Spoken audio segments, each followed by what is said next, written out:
السلام علیکم ورحمۃ اللہ وبرکاتہ۔ معزز سامعین کرام، امید کروں گا کہ آپ سب حضرات خیر و عافیت سے ہوں گے۔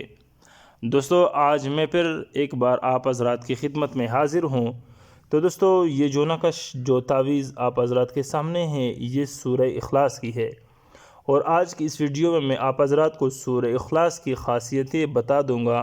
سورہ اخلاص قل هو اللہ احد اللہ الصمد، یہ والی صورت، یہ قرآن پاک کی 112ویں صورت ہے۔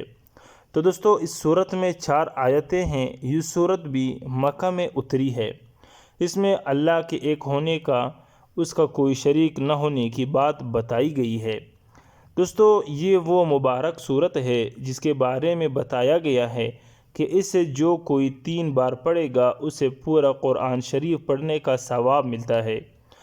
تو دوستو، اس صورت کی کچھ فضیلتیں اس طرح ہیں کہ اس صورت کو رات میں پڑھ کر اپنے بدن پر دم کر کے سو جائے تو وہ شیطانی حملوں سے اور برے خوابوں سے محفوظ رہے گا اللہ کے فضل و کرم سے۔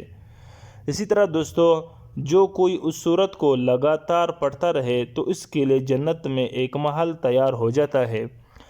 اسی طرح دوستو، اگر کوئی اس صورت کو رات میں 200 بار پڑھے تو اسے 2 سال کی عبادت کا ثواب ملے گا۔ اس صورت کو پڑھنے والا اور اس کا ہمیشہ ورد رکھنے والا ایمان پر مرے گا، یعنی اس کی آخری جو موت ہوگی وہ کلمے پہ ہوگی۔ اسی طرح دوستو، جو کوئی اس صورت کا نقش لکھ کر بیمار کو دو کر پلائے تو وہ بیمار اللہ کے فضل و کرم سے ٹھیک ہو جائے گا۔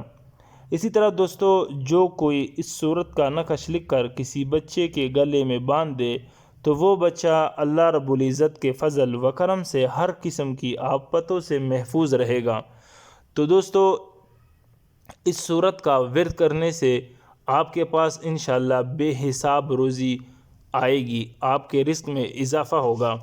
تو دوستو، ایک بات میں آپ حضرات کو بتاتا چلوں، اگر آپ کسی عامل کو بتا دیں گے کہ میں سورہ اخلاص پڑھتا ہوں تو وہ آپ کو فوراً منع کرے گا کہ آپ نہ پڑھیں، حالانکہ اس کے پڑھنے سے آپ کو کسی قسم کا نہ جانی نہ مالی خطرہ ہوگا، آپ کسی قسم کے نقصان مند نہیں ہوں گے۔ عامل حضرات آپ کو ہر قسم کے وظائف اور جو مسنون دعائیں ہیں، جو مسنون اذکار ہیں، ان کے پڑھنے سے آپ حضرات کو منع کرتے ہیں، کیونکہ عامل کی خواہش یہی ہوتی ہے کہ آپ ان کے پاس اپنے ہر کام کے لیے عامل کے پاس چلے جائیں، آپ نے خود ایک بھی کام نہیں کرنا۔ یہ عاملوں کی تمنا ہوتی ہے، کیونکہ عاملوں نے ایک قسم کی وہ اپنی دکانداری چمکائی ہوئی ہوتی ہے۔ تو دوستو، یہ اس صورت کا نقش ہے، آپ حضرات اس کو بالکل استعمال کر سکتے ہیں۔ نہ آپ کے پاس جنات آتے ہیں، نہ آپ کے پاس شیاطین آتے ہیں، نہ آپ کو کسی قسم کا خطرہ ہوگا، آپ کو کچھ بھی نہیں ہوتا۔ یہ عامل صرف جھوٹ ہی جھوٹ بولتے ہیں۔ تو دوستو، اس کا آپ حضرات ورد بھی کر سکتے ہیں۔ تو اس کا طریقہ کار یہ ہے کہ پہلے آپ نے اپنا معمول بنانا ہے، پہلے آہستہ آہستہ آپ نے اوپر کی طرف جانا ہے، تو انشاءاللہ آپ کو کسی قسم کا خطرہ نہ ہوگا۔ تو دوستو، یہ تھا ایک مختصراً ویڈیو جو میں نے آپ حضرات کی خدمت میں پیش کی۔ امید کروں گا کہ یہ آپ کو پسند آئی ہوگی۔ تو دوستو، عملیات کے بارے میں آپ حضرات رہنمائی حاصل کر سکتے ہیں، اور آخر میں آپ حضرات ہمیں ضرور اپنی قیمتی رائے سے آگاہ کیجیے گا۔ والسلام۔